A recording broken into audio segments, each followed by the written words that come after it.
بسم اللہ الرحمن الرحیم۔ السلام علیکم سامعین۔ انٹرویو ڈاکٹر محمد کلیم۔ بات کر کے دیکھتے ہیں۔ مصنف سراج احمد تنولی۔ آواز مجید احمد جئی۔ یہ انٹرویو مجید احمد جئی آڈیو لائبریری کے تعاون سے آپ سماعت فرما رہے ہیں۔ ڈاکٹر محمد کلیم پاکستان کی بہترین ادبی شخصیات میں سے ہیں۔ بہترین شاعر، نثر نگار اور مزاح نگار ہیں۔ خوبصورت شخصیت کے مالک ہیں۔ اس کے علاوہ یہ پاکستان کی بیوروکریسی کا بھی ایک اہم حصہ ہیں۔ ان کے ساتھ ہوئی دلچسپ گفتگو۔ آپ کی نظر۔ آپ کب اور کہاں پیدا ہوئے؟ میرا جنم ملتان پنجاب میں 28 جنوری 1979 میں ہوا۔ ابتدائی تعلیم کہاں سے حاصل کی؟ اپنی ابتدائی زندگی کے بارے میں کچھ بتائیں۔ ابتدائی تعلیم ملتان سے حاصل کی۔ بچپن سے ہی کتابیں پڑھنے کا رجحان پیدا ہوا کیونکہ میری والدہ کو کتب بینی کا شوق تھا۔ ان کی دیکھا دیکھی میں نے کتابیں پڑھنا شروع کی۔ عمر و عیار کی کہانیاں، عمران سیریز کی کتابیں میرے بچپن کی ساتھی رہیں۔ محمد کلیم کی 2 جملوں میں تعریف کیسے کریں گے؟ محمد کلیم ایک بہت زیادہ بطونی اور لاپرواہ قسم کا انسان ہے جس کا مقصد زندگی کو سمجھنا، سیکھنا اور بھرپور طریقے سے گزارنا ہے۔ کن کن اداروں میں ملازمت کی؟ میں نے بطور اسسٹنٹ کمشنر جنگ، اٹک اور کوشاب میں خدمات انجام دیں۔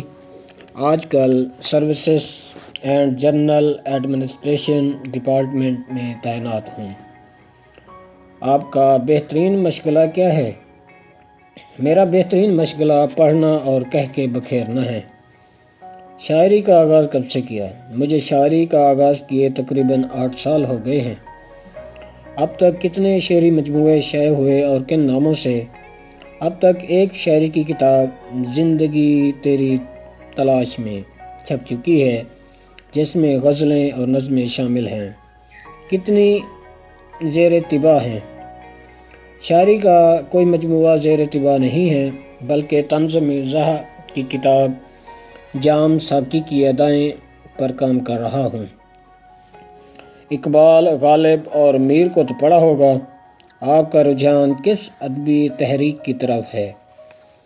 غالب میرا پسندیدہ شاعر ہے۔ اس کے مضامین زندگی کے قریب ترین ہیں اور اسلوب بھی منفرد ہے۔ میرا کسی ادبی تحریک سے کوئی تعلق نہیں ہے۔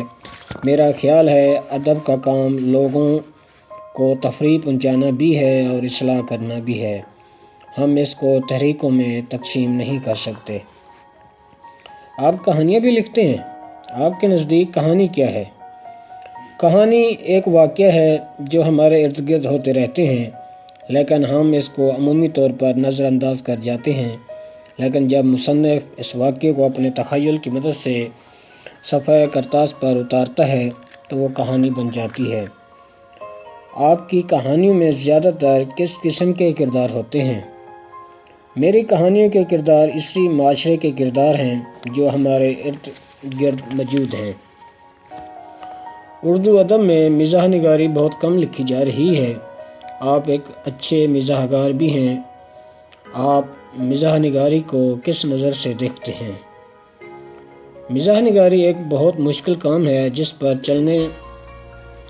چلنا کار دشوار سے کم نہیں، لیکن میری کتاب صاحب بہادر کی نگری نے بہت پذیرائی حاصل کی ہے۔ مزاح نگاری میری فطرت میں ہے، اس لیے میرے لیے اس کو لکھنا مشکل نہیں، لیکن جس کی فطرت میں مزاح نہ ہو وہ زبردستی مزاح نہیں لکھ سکتا۔ یہی وجہ ہے اردو ادب میں مزاح نگار خال خال ہی ملتے ہیں۔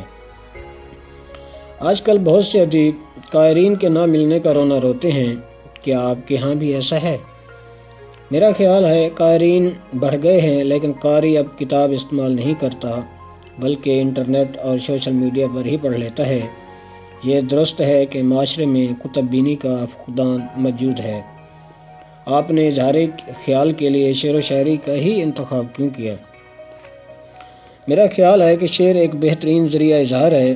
اس میں ایک ردھم موجود ہوتا ہے جو پڑھنے والے کو راحت دیتا ہے۔ دوسری وجہ یہ ہے کہ زندگی کا بڑا مسئلہ بھی چند اشعار کے ذریعے بیان کر سکتے ہیں، جس کے لیے نثر کے کئی صفحات چاہیے ہوتے ہیں۔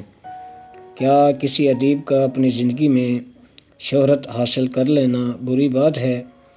شہرت بری نہیں ہے، لیکن اگر ادیب کا مقصد شہرت حاصل کرنا ہے تو وہ خالص ادیب نہیں ہے۔ ادیب ایک حساس انسان ہوتا ہے اور وہ اپنے سامنے پیش آنے والے واقعات پر اپنے جذبات کو الفاظ کی زبان دیتا ہے۔ اگر اس کے جذبات میں شہرت اور سچائی ہو تو شہرت ایک باندی کی طرح اس کے گھر میں چلی آتی ہے۔ آپ اردو ادب کی کن شخصیات سے متاثر ہیں اور کیوں؟ مشتاق احمد یوسفی میری پسندیدہ شخصیت ہیں۔ ان کی کتابیں پڑھ کر انسان نہ صرف لطف اندوز ہوتا ہے بلکہ وہ سوچنے پر مجبور کرتی ہیں۔ میرے نزدیک اردو طنز و مزاح میں یوسفی ایک ستارہ ہے جو ہر دور میں چمکتا رہے گا۔ شعر و شاعری میں کس سے متاثر ہیں جس سے آپ نے اصلاح لی ہو؟ شاعری میں بہت سے شاعر میرے پسندیدہ ہیں، ان میں غالب، فیض احمد فیض، ناصر کاظمی، امجد اسلام امجد اور احمد فراز شامل ہیں۔ شاعری خاص طور پر پابند شاعری بغیر اصلاح کے درست نہیں ہو سکتی، اس لیے غزل لکھنے کے لیے میں نے جناب ادریس قریشی اور ڈاکٹر بدر منیر صاحب سے اصلاح لی ہے۔ شاعری میں بیانیہ کو آپ کس نظر سے دیکھتے ہیں؟ میں نے بیانیہ شاعری نہیں کی، لیکن شاعری میں یہ مقبول صنف ہے جس میں آپ قصے یا کہانی کو شاعری کے انداز میں بیان کرتے ہیں، لیکن آج کے ترقی یافتہ اور جدید دور میں بیانیہ شاعری تقریباً ناپید ہو کر رہ گئی ہے، کیونکہ آج کا جدید قاری جملوں کو سمجھتا ہے اور مصرے اس کو سمجھ نہیں آتے۔ سوشل میڈیا پر بہت ساری شاعری لکھی جا رہی ہے، آپ کس نظر سے دیکھتے ہیں؟ سوشل میڈیا نے پہلی مرتبہ لوگوں کو ایک پلیٹ فارم دیا ہے جس میں آپ بے دھڑک اپنے جذبات کا اظہار کر سکتے ہیں۔ جب اتنی آزادی ملتی ہے تو کچھ معیار میں کمی بھی آتی ہے، لیکن اس کا مقصد یہ نہیں کہ آپ اس عمل کو غلط قرار دیں۔ شاعری وہی قائم رہے گی جو معیاری اور مقبول عام ہوگی۔ ایسا کچھ جو آپ لکھنا چاہتے ہیں اور لکھ نہیں پا رہے؟ میری خواہش ہے کہ میں ناول لکھوں، لیکن لکھ نہیں پا رہا۔ ایسا کوئی کام جو آپ کرنا چاہتے ہیں اور کر نہیں سکتے؟ میں من موجی آدمی ہوں، جو دل میں سماتا ہے وہ میں کر جاتا ہوں۔ اگر آپ ادیب نہ ہوتے تو آج کیا ہوتے؟ اگر میں ادیب نہ ہوتا تو میں ایک استاد ہوتا، کیونکہ مجھے درس و تدریس کے شعبے سے خصوصی دلچسپی ہے۔ ایک ادیب کی حیثیت سے آپ سی پیک کو کس نظر سے دیکھتے ہیں؟ پاکستان ایک غریب ملک ہے جس کو اشرفیہ نے لوٹ کر کھا لیا ہے۔ سی پیک ایک اچھا اقدام ہے، لیکن سوال یہ پیدا ہوتا ہے کہ کیا پاکستان کو اس سے فائدہ ہوگا یا نہیں، اور پاکستان اور چین کے معاہدے کن شرائط پر طے پائے ہیں؟ زیادہ تر کن کتابوں کا مطالعہ کرتے ہیں؟ مجھے تاریخ، سیاسیات اور ناولز پڑھنا پسند ہے۔ آج کل کون سی کتابیں زیر مطالعہ ہیں؟ آج کل میں best trends of Istanbul novel جو کہ الف شفق نے لکھا ہے پڑھ رہا ہوں۔ آپ کے نزدیک ادیبوں کو کن کن مسائل کا سامنا کرنا پڑتا ہے؟ ادیب کو کئی قسم کے مسائل کا سامنا کرنا پڑتا ہے۔ سب سے پہلے پاکستان میں لکھنے والے کی کوئی قدر نہیں ہے، پبلیشر پیسے نہیں دیتے، ادیب کو کتابیں اپنے خرچے پر چھپوانی پڑتی ہیں۔ دوسرا بڑا مسئلہ یہ ہے کہ مختلف ادبی تنظیمیں موجود ہیں جو ادب کے فروغ سے زیادہ سیاست کرتی ہیں اور اپنے لکھاریوں کو آگے لانے کی کوشش کرتی ہیں۔ حکومت ادب کے فروغ کے لیے کوئی اقدام نہیں اٹھاتی۔ لکھاری ہونا ہمارے جیسے تنگ نظر معاشرے میں پیچیدہ راستہ ہے۔ شاعر انتہائی حساس ہوتے ہیں، ہر چیز کو حساسیت سے دیکھتے ہیں۔ آپ معاشرے کے کن مسائل پر زیادہ حساس ہیں؟ مجھے معاشرے میں پھیلی ہوئی نفرت اور تقسیم پر بہت رونا آتا ہے۔ ہم انسان مذہب، قوم، زبان، ذات اور ملک کو بنیاد بنا کر تقسیم ہیں، اور انسان کا گلا کاٹ رہا ہے۔ یہ چیز مجھے تکلیف دیتی ہے۔ آپ نے CSS کا امتحان پاس کیا ہوا ہے۔ نوجوانوں کو CSS پاس کرنے کے لیے کیا مشورہ دیں گے؟ مقابلے کا امتحان ایک کار دشوار ہے، مگر آپ کو آسان بنایا جا سکتا ہے۔ آج کا نوجوان اگر مطالعے کا شوق پیدا کرے تو اس امتحان کو پاس کرنا کوئی مشکل امر نہیں۔ نوجوان ادیبوں، شاعروں کے لیے کوئی پیغام؟ نوجوان ادیبوں کے لیے میرا پیغام یہ ہے کہ لکھتے رہیں۔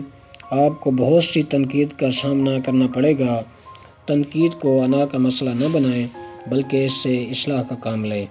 آپ کو فرق کرنا چاہیے کہ کون آپ پر تنقید برائے تنقید کر رہا ہے اور کون تنقید برائے اصلاح۔ اس کو دیکھتے ہوئے اپنا سفر جاری رکھیں، مایوس مت ہوں، بلکہ ثابت قدمی سے آگے بڑھتے رہیں۔ سرگرم نیوز کی ادبی کاوشوں کو آپ کس نظر سے دیکھتے ہیں؟ سرگرم نیوز بہت اچھے انداز میں ادبی خدمات انجام دے رہا ہے اور نئے لکھنے والوں کی حوصلہ افزائی ہو رہی ہے۔ سرگرم نیوز کی وجہ سے ادب کے گلستان کی خوب آبیاری ہو رہی ہے۔ یہ انٹرویو مجید احمد جئی آڈیو لائبریری کے تعاون سے آپ سماعت فرما رہے تھے۔ آواز مجید احمد جئی کی تھی۔ اللہ حافظ۔